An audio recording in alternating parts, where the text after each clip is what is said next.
What's up, YouTube? So Sunday was the finals of the Beaver State Fling. I went out there to watch the lead card. Very exciting round. Nate Doss had the lead, and then it was Will Schustrick, Tim Skellinger, Kale LaVisca. Nate Doss had a 3-stroke lead, and they were all real close. Nate kind of had some tough breaks, some errant shots, a couple of missed putts, a couple of OBs, and just couldn't hold on to it. Tim Skellinger was making a huge push, and he had the crowd behind him because he's a local guy.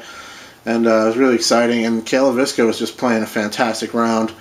He didn't let the pressure get to him at all. He hit all the putts he needed to hit. He hit all the shots he needed to hit. And he shot a 10 under and took the tournament by 1 stroke, which was pretty amazing. He was in fourth going into it too, going into the round. So he shot just an unbelievable round to take the tournament. It was really exciting to watch.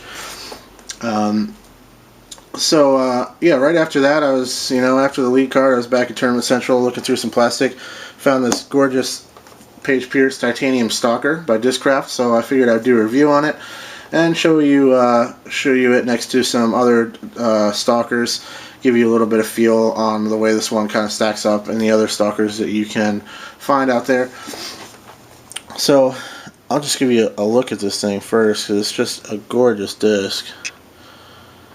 I'm really, really fond of the way it looks. I think it's just amazing. I really like the texture on it. I like the raised stamp. I think that's pretty cool. Although it could have no stamp on it, and I'd still love it. Just the actual look of the plastic is just beautiful. It has like kind of a purple streak running through the rim there that turns kind of a different color depending on what angle you have it into the light. It's just a beautiful alien looking disc. The reason it took me so long to get the stalker, and pretty much right away when Paige Pierce was announced the winner, I saw it on Facebook. I went straight to the Discraft page, or they might have posted it first, and then I was like, oh, you guys need to make the Paige Pierce Stalker, the World Champ Stalker. That would be pretty cool. So when I heard that they're actually doing that, I knew I had to get one eventually. The first shipment that showed up in my local store were just ugly. They were just so ugly. I mean, they were like kind of a Dijon mustardy, kind of yellowy color. Like they were trying to make them gold or brass, but it just fell flat, and there was no metallic look to it whatsoever. But they shipped them out anyway. They were just really ugly. And then they had some buzzes there too, which I was like, oh, maybe I'll try a titanium buzz. And I flipped through that, and those were all really dark, just like a dark kind of purpley blue color shift that looks cool when you're just holding it, but if you throw that thing in the woods, it's just silly.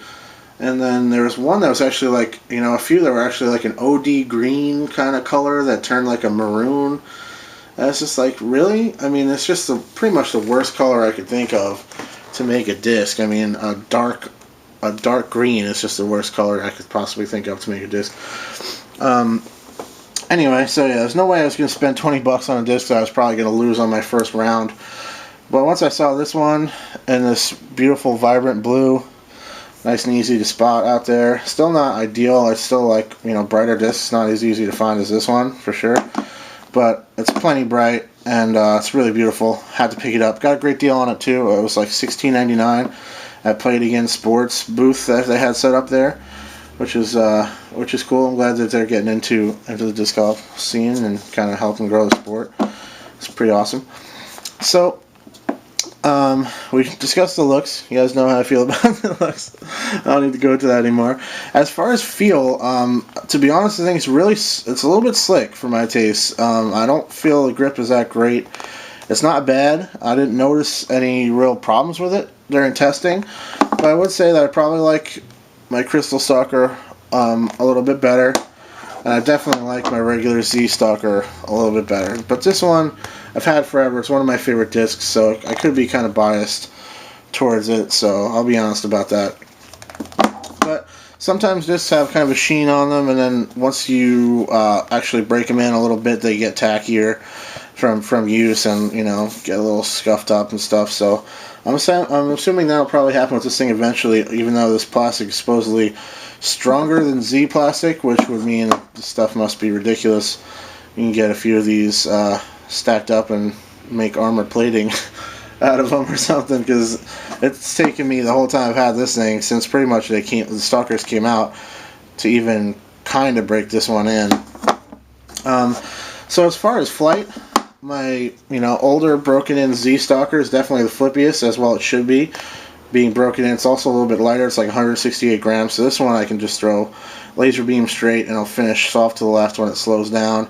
I can also get it to turn over pretty well if I want to, although I usually don't use it for that. And you can get it to flex if you give it a little Anheuser, it'll flex for me. The Cryztal Stalker is a little bit more stable. I would say these are right around max weight. The Cryztal Stalker is definitely more stable. It won't turn as much, so I have to throw it real flat, or maybe even give it a little ante to get it to go straight. But if you give it a decent Anheuser, it'll turn and flex out, which is nice. Trusty, good for the headwind, the Cryztal. In my experience, I feel like Cryztals are all just a little bit more stable than regular Z plastic. I could be wrong about that. And then the Titanium Stalker. This one feels like it might be just a touch heavier. I don't know the exact weight. It's listed as 175, 176. I think it's right around, I think that's pretty accurate. And it's definitely a little bit more stable. So it's pretty much in this order for stability: flippy to stable. The Titanium is nice and stable if you want one more for like headwinds. If you have a bigger arm, so you tend to flip discs a little bit more, you like to throw real flat, this would be a nice one for you. It could just be that it's brand new and nice and heavy. It could be that the plastic is a little bit more stable than normal Z or Cryztal. But either way, it's definitely a nice stable disc. And even if it just even just the durability will help it kind of maintain that fresh off the shelf kind of stability for a really long time. So yeah, in terms of feel, it's probably not my favorite. I would rank them in this order again as far as feel. That could be because this is one of my favorite discs. I admit that. So feel, grip, yeah, totally. As far as looks, this would definitely be at the top of the bunch. I mean, it's pretty much my favorite, or most of the most beautiful discs that I've ever owned. Pretty much, I don't think I've ever had a disc that I liked the way it looked more than this one. So no question that from a visual standpoint, Titanium Stalker comes out on top. And then for stability, it's definitely on top as well. It's the most stable out of these three. At least right now, and it should remain that way for a very long time. Although I will say that Cryztal and regular Z plastic is super tough too, and really takes a pretty good amount of time to break in, unless you're a real power thrower or you're just a lumberjack out there smashing your way through the trees. So there's my review on the Paige Pierce Stalker, Titanium Stalker. Congrats to Paige for winning the Worlds and having this awesome disc with her name on it. That must be pretty awesome to see people out there throw discs with her stamp on it. It's very cool, very good for women's golf, and I want just to support it. So there's my review on the Stalker. Definitely going in the bag. No question about that. Probably in this order as far as stability and headwind. This guy will be my straight, kind of flippy Stalker. This one for a slight headwind, or if I want to finish left, this one for the same thing. Maybe just if I want to finish a little bit more left. There's my review. Thanks for watching, guys. Cheers.